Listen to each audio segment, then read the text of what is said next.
हिमाचल प्रदेश में जो हालात बने हैं वित्तीय स्थिति के कारण, मुख्यमंत्री बार बार इस सारी चीज को अलग तरह से दिखाने की कोशिश कर रहे हैं।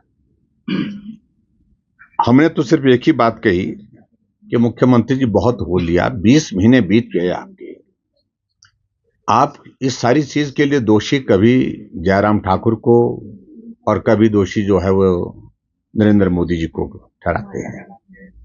अब आप प्रदेश के मुख्यमंत्री हैं, आप जिम्मेवारी से भाग नहीं सकते हैं।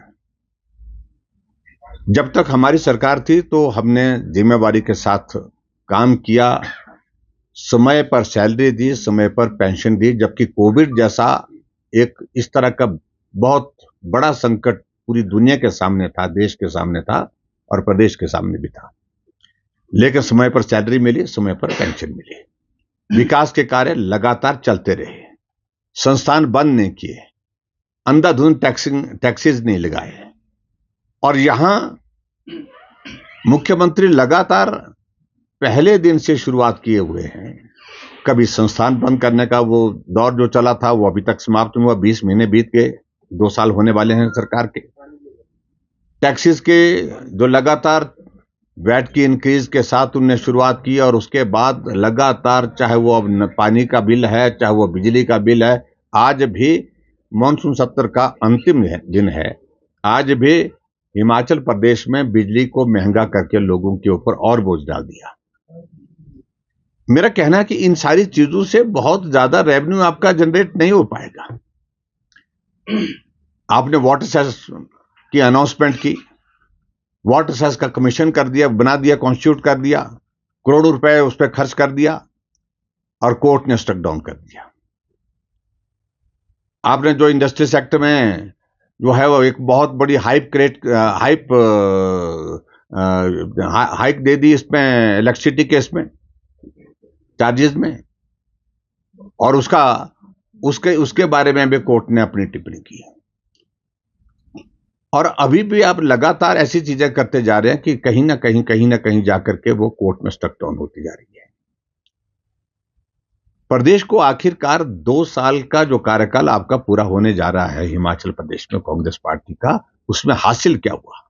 संस्थान बंद, विकास कार्य बंद और लोगों के ऊपर लगातार टैक्सेस का बोझ, यही हासिल हुआ है प्रदेश को।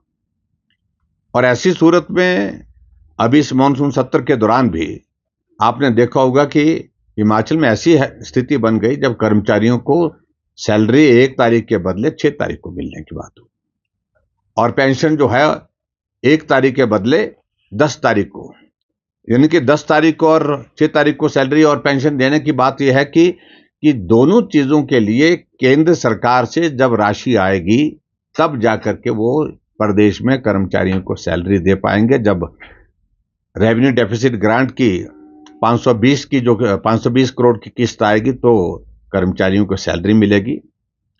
और उसके अलावा जब सेंट्रल टैक्सेस का शेयर जो है वो स्टेट को जो मिलेगा, स्टेट शेयर, तो वो लगभग 750 करोड़ मिलेगा। तो जब वो आएगा तो तब जाकर के हम कर्मचारियों के अलावा पेंशनर्स को पेंशन दे पाएंगे। सारे इनके जो कदम है वो हास्यास्पद स्थिति में है आज की तारीख में। और कुल मिलाकर के हमने विधानसभा के अंदर सारे मामलों को इस सत्र के दौरान उठाया है, प्रभावी ढंग से उठाया है। अभी भी आज चर्चा चली है और ये चर्चा बहुत पहले होनी चाहिए थी।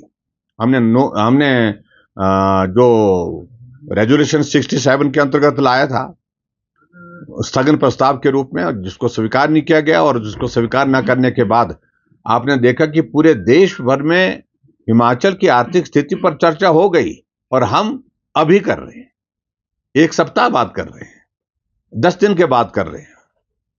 तो ये स्थिति हास्यास्पद स्थिति हिमाचल प्रदेश सरकार की है। और मैं यही कहूंगा कि हिमाचल के लिए ये बहुत पीड़ा का विषय है कि जब इस आर्थिक संकट में सरकार ऐसे फैसले कर रही है जिन फैसलों से प्रदेश की आय की बढ़ोतरी तो हो नहीं पाएगी, लेकिन गरीब लोग कर्ज के नीचे दब करके रह जाएंगे। सर, कल संजौली देखिए, मैं इस बात को लेकर बड़ा सीधा कह रहा हूं कि मंत्री ने जो पहली बार विधानसभा के अंदर कही बात वो हकीकत थी और अपनी पीड़ा को दर्शाया उनने। और क्या हुआ उसके बाद फिर वो मामला कांग्रेस पार्टी की हाईकमान तक पहुंच गया, ऊपर तक पहुंच गया। और वो बयान ऊपर तक पहुंचने के बाद फिर डांट पड़ गई, मंत्री को मंत्रिमंडल से हटाने की बात आ गई और मंत्री जी अब सहमे हुए हैं और मुख्यमंत्री सारी चीजों को गोलमोल कर रहे हैं। मैंने आज भी विधानसभा के अंदर इस सारे मामले को लेकर के कहा है कि जन भावनाएं हैं, उनको आप रोक नहीं सकते हैं। और पूरा हिंदू समाज जागृत होकर के सड़कों पर निकला है, ना कोई नेता था ना कोई पार्टी थी वहां पर, लेकिन उसके बावजूद निकले। अब 11 तारीख को यानी कि कल भी इस प्रकार के प्रदर्शन की जो खबरें हमको मिली हैं उसमें भी जो है वो हिंदू समाज के लोग जो है वो सड़कों पर आ रहे हैं। और मैं उम्मीद करता हूं कि सारा प्रदर्शन शांतिप्रिय हो और ये सरकार की जिम्मेवारी है कि शांतिप्रिय ढंग से सारी चीजों को हैंडल किया जाए। और मैंने जो विशेष तौर से एक बात कही है, जो बात वहां पर वो स्ट्रक्चर को लेकर के कही जा रही है, मेरा उसमें कहना यह है कि सरकार कह रही है कि ये अनऑथराइज्ड कंस्ट्रक्शन है और अनऑथराइज्ड कंस्ट्रक्शन हिमाचल प्रदेश में हजारों जगह है। उस नजरिए से ना देखा जाए, इस अनऑथराइज्ड कंस्ट्रक्शन के साथ लोगों की भावनाएं जो है वो आहत हुई हैं। इसलिए लोगों की भावनाओं का सम्मान करते हुए इस पे अलग तरह से जल्दी में फैसला लेकर के कार्रवाई करें। साहब, आपकी पार्टी का क्या स्टैंड रहने वाला, जबकि ये मामला काफी पेचीदा है, सारी कॉर्पोरेशन? बड़ा पार्टी का स्टैंड का कोई अलग थोड़ी, हमारा कहना है कि लीगल कंस्ट्रक्शन है, अनऑथराइज्ड कंस्ट्रक्शन है, वो गलत है, कार्रवाई होनी चाहिए। सीधी सी बात है। बिजली के बिलों में बढ़ोतरी हुई है, कमर्शियल भी, और अंतिम दिन है, लेकिन अंतिम दिन भी जो है वो प्रदेश के लोगों को बिजली के करंट के दौर में से गुजरना पड़ रहा है, यानी कि बिजली महंगी कर दी आज। तो ये स्थिति आज हिमाचल प्रदेश में है। और खासतौर से मैं ये कहूंगा कि इन सारी चीजों से जब मैं पूछ रहा था मुख्यमंत्री जी से कि इससे कितना रेवेन्यू जनरेट होगा, मुझे लगता है कि रेवेन्यू जनरेट करने की इनकी ये सारा शोर ज्यादा है, लेकिन सही मायने में जो बहुत रिफॉर्म करने की जरूरत है, जो काम करने की जरूरत है, उस दिशा में काम नहीं कर रहे हैं। और बहुत थोड़े पैसे से जो लोगों के ऊपर ये बोझ डालने की कोशिश कर रहे हैं, इससे कोई प्रदेश की आर्थिकी में सुधार नहीं आएगा।